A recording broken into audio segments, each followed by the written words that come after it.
Hey guys, this is Black Dragon Heavy and welcome to another video featuring my Minecart dispensing system.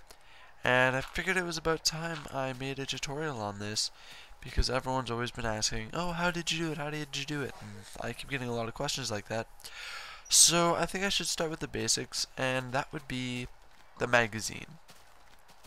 All this does is holds minecarts. It's very simple. It's just a glass tube. If you want, you can count these all out. But I'll probably be uploading the save file. So it's very simple. And in here underneath this minecart, it's hard to see, but as you can see, there's a wooden pressure plate. Alright. And that just notifies you that you have minecarts available. And I'll go over details on how it does that. Now, I'm going to go up here, and as you can see, there's this weird part here with two sensor rails that leads off. So I'm just going to fill up the machine. And I need another minecart. Alright, now as you can see, this last cart just starts bouncing back and forth. And it's sending power to these wires endlessly, keeping this torch on. And that's kind of how the minecart system says, hey, I'm full. Because this cart's bouncing back and forth. Whenever you remove a cart, however, I'm not sure how well you'll be able to see this, but it just slides right in and falls down. Grab those. Alright. So I'm going to head on over to the above ground wiring. And you know what? This actually isn't too bad. It's just an sorry, not an XOR gate. Wow. This is a T flip-flop gate that I'm using a different output from. Normally on this T flip-flop gate, I turn this button press, which just goes down here, into this. And the button press is just supposed to toggle this wire on and off. Click it, it turns off. Click it, it turns back on. But I ended up finding two separate outputs where one side flashes and then the other side flashes. So click flash, click flash. And that allows me to push these two dirt blocks side to side. Now, whenever you push dirt blocks or any block with a pressure plate on top, as long as there's a supporting brick going underneath the block, it will not be destroyed. So that's how I keep the pressure plate there. However, whenever I push these dirt blocks, the minecarts are able to fall through, and that is how I achieve the ability to do. Oh, actually, you know what? I think I'll do a better demonstration of it just by grabbing a torch here. This way it's a lot more noticeable. And that's exactly what happens. And then, because it's a flick, it just turns back off, and then it does the other side. So that's how it dispenses the minecarts. Moving on. Back to here.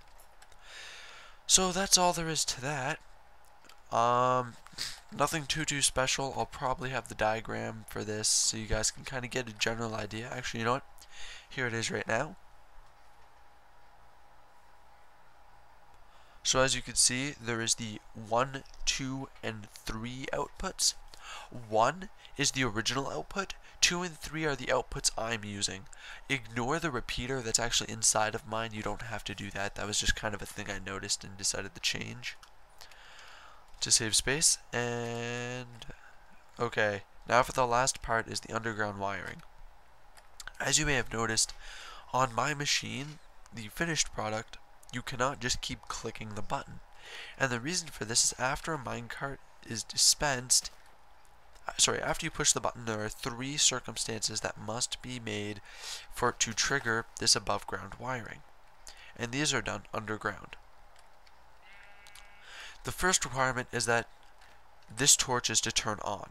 That is the main requirement. And the way you achieve that is you push the button turning this torch off. You have this reset with this torch off, and I'll explain that in a moment. And you turn off this torch.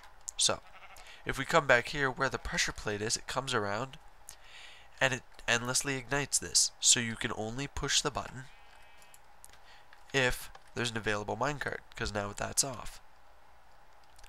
Additionally, after you push the button, the minecart falls down, gets shot up and over. But the second it touches this pressure plate, it triggers some underground circuitry here, and as you can see, that torch is now on, stopping you from pushing the button while the minecart is coming to you. And the way this works is it's just a current that flows through this pressure plate down into an XOR gate, and the XOR gate outputs into this tower. So whenever you get your minecart, it lands here and it holds this torch on, but it also resets the XOR gate. So what it's doing at the moment is, even though the XOR gate is reset, you cannot push the button until you remove the minecart that's currently being given to you. So this pretty much makes it 100% user friendly.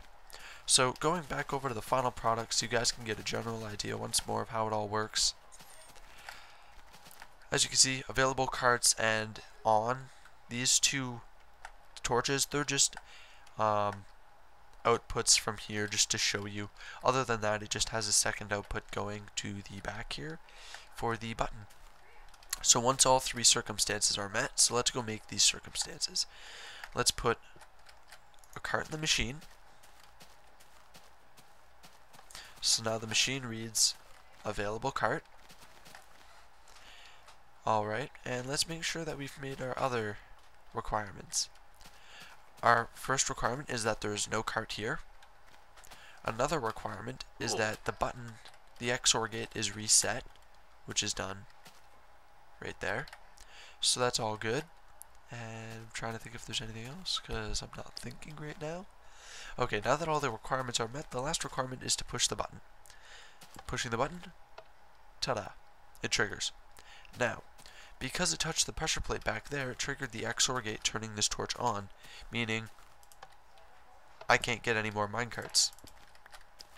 Now, for two demonstrational purposes, I'm going to completely fill the machine right here. Right now, the machine holds 7 minecarts, but that can vary. 4, 5, 6, 7. And as you can see, this last cart just bounces back and forth, making that never-ending current that goes all the way down here and tells you that the machine is full. So just to show you that you can't get 2 minecarts, I'm going to click this and click it again and click it again and click it again and click it again. And as you can see, you cannot get 2 minecarts. The only way you could glitch this machine in any way is if you click the button and then you put a minecart there. So even then, there's not much someone can do with that. So I'd say that this is 100% user friendly. Interesting. Nevertheless, hope you guys enjoyed, and you guys tend to understand how this works and start using these. They're amazing. I cannot guarantee that this bug will be fixed or it will not be fixed. If it gets fixed in 1.8, I apologize, and I'll probably start searching for another method to do this. Hope you guys enjoyed. I'll probably put the save in the description, and I will also put the diagram in the description, even though you could have just paused the video. So thanks for watching. Hope you guys liked it, and have a nice night.